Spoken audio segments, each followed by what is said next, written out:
시청자 여러분, 안녕하십니까? 본 관련을 시작하기 전에 오늘 4월 19일 4.19 학생 의거의 날입니다. 저도 17살 때였는데 4.19 세대고 3.15 부정선거 다시 하라, 그리고 이승만 물러나라, 동로 학생들과 피 터지게 외쳤습니다. 이승만의 자유대한민국 건국, 비록 재임 기간 동안 정치적 가오는 있었지만 대한민국 민주주의 선봉자였기 때문에 학생들의 말을 들어주고 대통령직까지 하야 하였습니다. 만일에 그가 독재자였다면 우리 대한민국은 더 피로 물들었을 겁니다. 그는 학생들의 가오를 자기 가오를 뉘우치고 학생들의 희생을 줄이기 위해서 과감하게 대통령직을 하야하고 지팡이 하나로 떠났습니다. 그는 떠나면서 대한민국 청년 장하다, 불의에 참지 못하는 한국 청년들 장하다,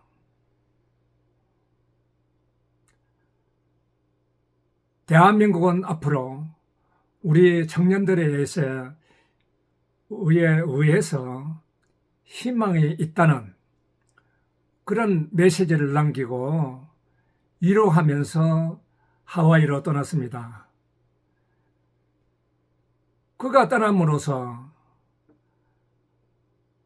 민주주의 건국을 한 대한민국이었기 때문에 민주주의를 선봉하는 지도자였기 때문에 학생들의 말을 들어주시고 학생들에게 위로를 하고 장하다고 그렇게 위로를 하면서 떠난 대통령인데, 지금까지 우리는 대한민국의 건국의 날이 없고 생일 없는 나라로 이렇게 추락이 되었습니다.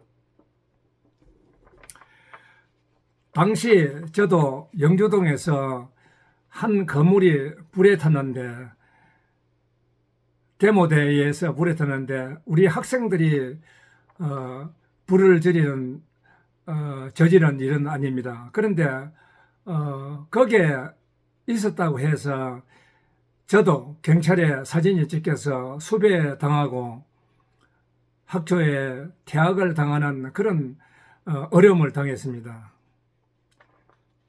그러나 윤보선 정부가 들어서면서 제가 이승만 건국 대통령, 즉 우리의 말을 들어준 대통령이 어떤 대통령이었는가 저는 공부를 했습니다. 이 이승만이란 인물은 한반도에서 나올 수 없는 절대적인 인물이고 훌륭한 민주주의를 공부한 분입니다.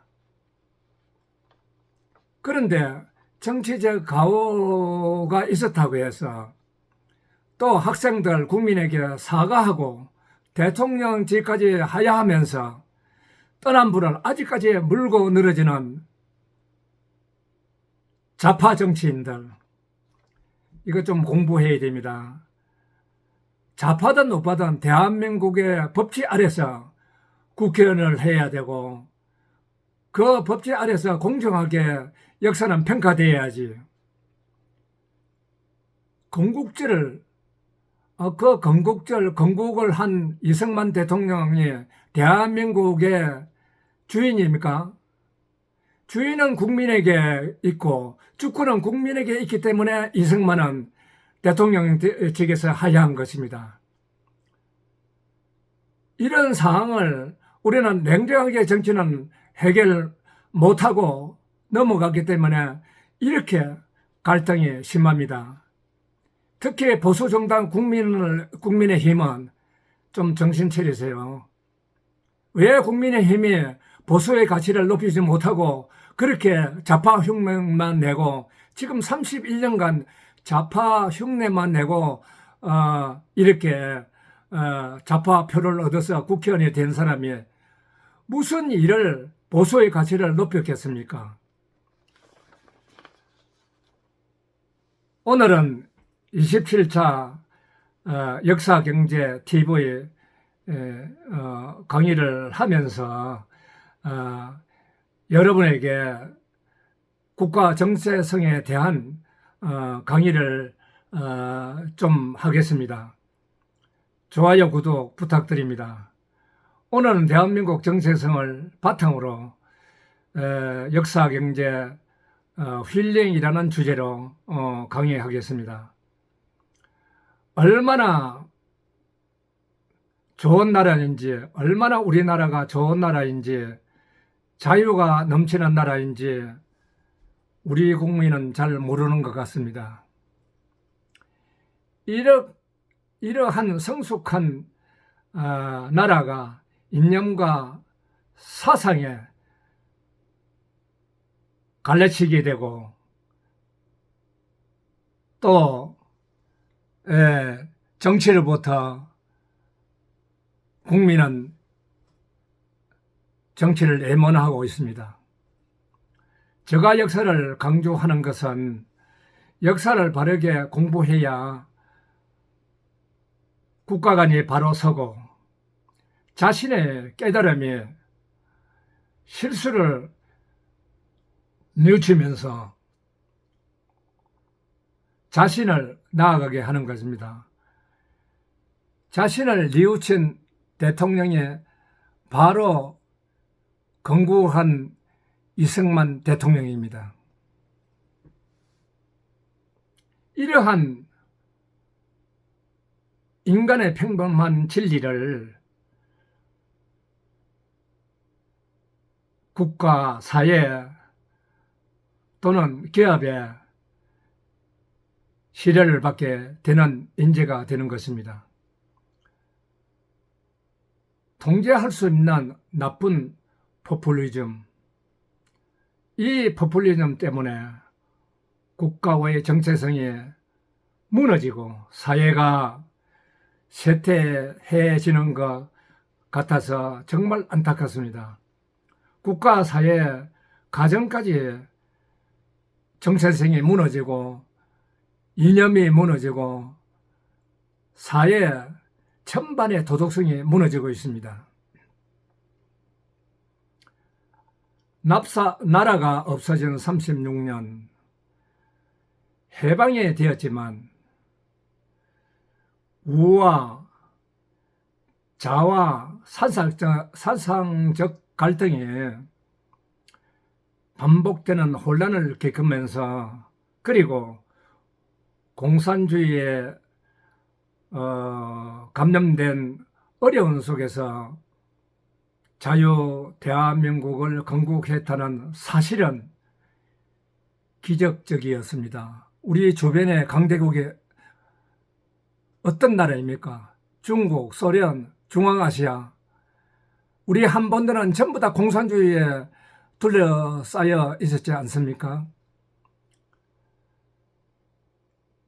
당시에 이승만이라는 나의 입장, 나의 입장이라는 그러한 그 성명을 발표했는데요. 그 설명을 말씀드리자면은 온 세계를 파괴시키는 그런 국가, 그런 자들이 공산주의고 조선을 파괴시키는 자들이 공산주의라고 선포했습니다. 이승만은 이 땅에 공산주의는 절대 안 돼. 그렇게 하면서 당시 38선을 그어진 것도 우리가 미국 때문에 해방이 되는데 소련이 무단 침공해서 38선까지 침공을 해서 미국이 중지시키고 그 끈 선이 지금 38선입니다. 그러한 역경을 겪고 1948년 8월 15일 해방이 된 것입니다. 건국이 된 것입니다. 한반도가 불행이 덮쳐진 것은 1917년 볼셰비키 소련 공산당에 성공함으로써 소련의 주변국가, 중국, 중앙아시아, 그 다음에 동구권 일대가 공산주의 이성국가로 추락하였습니다. 해방이 되어도 소련, 중국 등에서 공산주의 학습을 장기간 받고 생활하던 교민들이 제주를 위주로 유입하고 또 우리 남한 곳곳에 이렇게 침투해서 공산주의가 생성되고 번성했습니다. 공산주의 활동 중에서 우리가 건국이 되기 전에 건국을 준비하는 가도정부 3년 동안에 새 사건이 있었습니다. 새 사건이. 그 새 사건 중 제일 먼저 일어난 사건이 1946년 10월 1일 대구 폭동 사건입니다. 그리고 두 번째로서는 1948년 4월 3일 조선노동당 지령에 의해서 남한의 선거를 방해하기 위해서 저지른 제주 4.3 폭동 사건입니다. 세 번째로서는 1948년 10월 19일 여수 14연대 군 반란 사건, 노동당 지령을 받고 군부대 내에 남노당 뿌락체들이 일으킨 폭동 사건입니다. 73년이 지난 오늘까지 과거 역사를 사실대로 정리되지 않음으로써 대한민국 발전에 걸림돌이 되고 계속 갈등을 일으키고 있습니다. 73년 동안에 보수 정권은 무엇을 했습니까? 제주 4.3 사건에 대해서 무엇을 하고 억울하게 죽은 사람에게 어떻게 위로했습니까? 보수 정권이.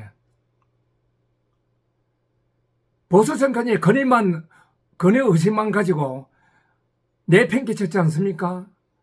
그래서 자유의 공원 제주도에도 좌파 노무현 정권에 뺏겨서 조형물이든 뭐든지 좌파 정권 의미대로 했지 않습니까? 보수 정권이 뭐하고 제주도 도지사가 무엇을 했습니까? 지금까지.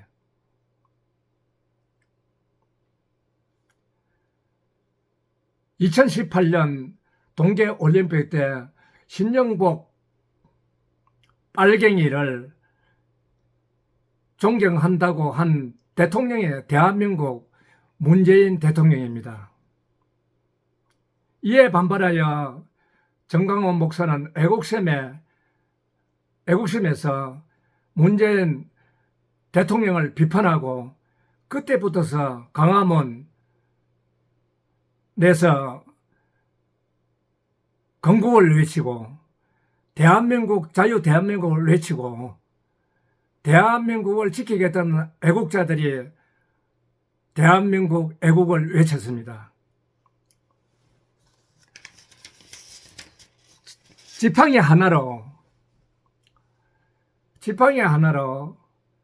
의지해서 그래도 우리 자손을 위해서 나라를 지켜야지, 대한민국을 지켜야지 하면서 정강훈 목사에게 달려가서 그 세멘트 바닥 추운 데서 밤을 새면서 외쳤습니다. 국민의힘 등에게 묻겠습니다. 정강훈 목사가 뭐 잘못이라도 했습니까? 그런데 오히려 국민의힘 정당은 애국하는, 애국을 외치는 우리들에게 비웃는 행동을 했습니다. 국회의원이 국가에 대한 정체성을 그렇게 희박하고 그렇게 공부를 안 했다면 국회의원이 될 자격이 있습니까? 입법자가 될 수 있는 국회의원이 될 수가 있습니까? 자격이? 저는 그것을 묻는 것입니다. 그때 저의 기억으로서는 더불어민주당을 제쳐놓고라도 국민의힘 정당은 정강훈 목사가 외친 애국심, 광화문 민초들이 외친 애국심, 이것을 남의 일처럼 취급했습니다. 국민 여러분, 보수 정치가 오직 무능했으면 목사가 문재인 친북 친중 정책을 비판하고 광화문 세면대 바닥에서 정강훈 목사가 외쳤겠습니까? 조선을 망하게 한 구한말 조선이나 지금 보수 정치나 똑같지 않습니까? 더불어민주당 다수당이 악법을 통과시켜도 국민을 위해, 국가 미래를 위해서 투쟁 한번 하는 것을 저는 보지 못했습니다. 그래도 우리 국민에게 국민의힘은 할 말이 있습니까? 또 정강훈 목사를 비판할 수 있습니까? 정의에 투쟁할 수 있는 노사장, 위원장, 김문수 또는 민주자유당인가 고영주, 이런 분들이 차기 대통령이 돼야만이 우리나라가 바로 설 수 있을 겁니다. 잔디밭에서 나라를 지켜야 되겠다는 그러한 몸소 앞장서는 사람이 지도자가 돼야지, 그저 좀 배웠다고 거들먹거리고 따스한 방에서 비웃기나 하고 그러한 인간들이 국회의원이 돼서 되겠습니까? 우리 국민은 정강훈 목사 없었으면 대한민국 건국도, 대한민국 건국절도, 대한민국을 건국한 이승만도 잊어버릴 뻔했습니다. OECD 국가에서도 우리나라 부채를 걱정하고 있습니다.